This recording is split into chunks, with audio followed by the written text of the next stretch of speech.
we were talking about this proposition that lost in California. Just remind people what that proposition was. We also saw one that expedited the process for the death penalty. So the referendums across the country weren't all a win, but usually it involves something else, doesn't it? This prescription referendum. Well, I mean, the prescription referendum was easy. It was a shot across the pharmaceuticals' bow to where you could have a state going in and negotiate prices for drugs. You could have hospitals and doctors. It would expand itself to where you could have. You could make them negotiate before they charge you 6,000% profit margin on a drug. But for some reason, you had so much money poured into that. You had progressive organizations. This is what's so amazing. You had progressive organizations that were saying, oh, this is bad. Why?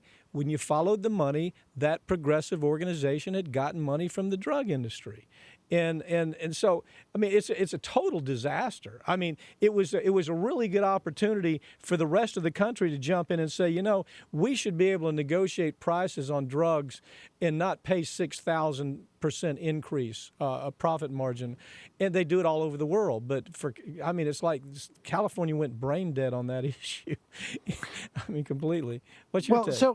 Well, I agree with you, and I think there's certainly room for referendums in places like California and New York State and the Northeast and the Pacific Northwest are going to be pushing at least locally these initiatives. But there's going to be so much money. It's going to be so much easier because of the control on the federal level by the Republicans for them to continue to take over states one after another.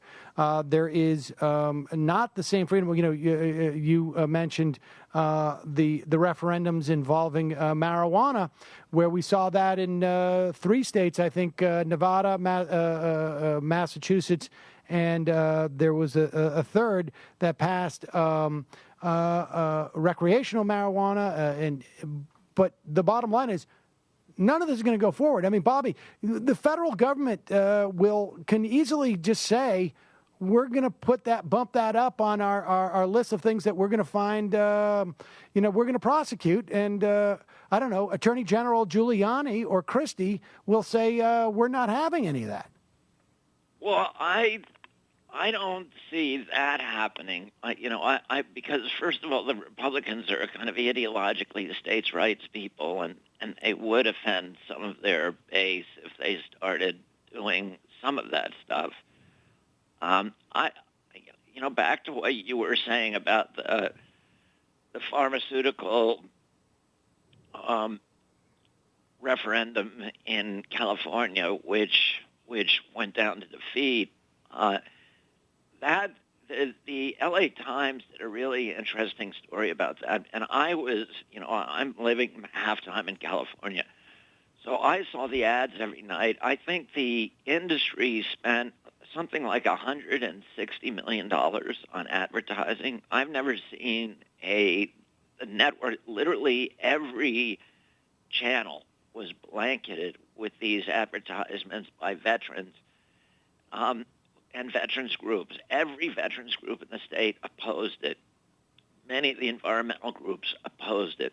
Most of the progressive groups in the state opposed it. The LA Times did a story showing how every one of those groups who opposed it had taken money from the pharmaceutical industry. So the pharmaceutical industry was pumping millions of dollars into these veterans groups in exchange for them coming out against that referendum, and they just bought it. It was really horrendous. That goes to your point about money in politics. Look, hey, Sam, let's look at the bigger picture here. I mean, the bigger picture is how did we get here? And, I mean, right now the blame game has started. I think Sam, you and I were blamed for doing a story about, maybe two stories about how Hillary might not have been the best choice during the Sanders primary. And so we're blamed for some reason. Okay, the election went south because of us. And, I mean, I'm not joking. We really get emails like that. We get a few of those, but they're outnumbered by the people that have a brain and say, what a ridiculous argument. But the blame game is taking place. I mean, you've got, for example, HuffPost. Let's take a look at what HuffPost did. Every day, you'd go to the HuffPost, and it was a Trump beatdown. I mean, legitimately. I mean, absolutely a legitimate Trump beatdown. But what we didn't understand when we saw that coming from HuffPost or Media Matters or, say, the Center for American Progress, what we didn't understand or the media forgot about was Joe Schmo out in Paducah did not really read HuffPost. He didn't read. She didn't read the Media Matters or the Center for American Progress, and so you had the D.C. bubble that charmed themselves into believing that this was a foregone conclusion. And boy, I mean, it's absolutely dysfunctional media. There is no doubt. I mean, one thing that we can walk away from this election, and we can talk about this in the next segment. I mean, we were told that the bottom line that this was going to come down to, and when we talk about blame, I mean, I think certainly the campaign that Clinton ran was part of it, but also part of it was I think there's a healthy dose of misogyny, and obviously I think you could even look at things like President Obama maintaining his support of TPP, and also going back to when he would not prosecute the banks. But one thing that we were told over and over again was that this strategy involves the world's greatest ground game. And this is going to turn people out. And the fact is, we're sitting here today, Donald Trump received less votes than Mitt Romney received in 2012 in losing to Barack Obama. Barack Obama got 69.5 million votes in 2008. He got 65.9 in 2012. And Hillary Clinton was 6 million votes less.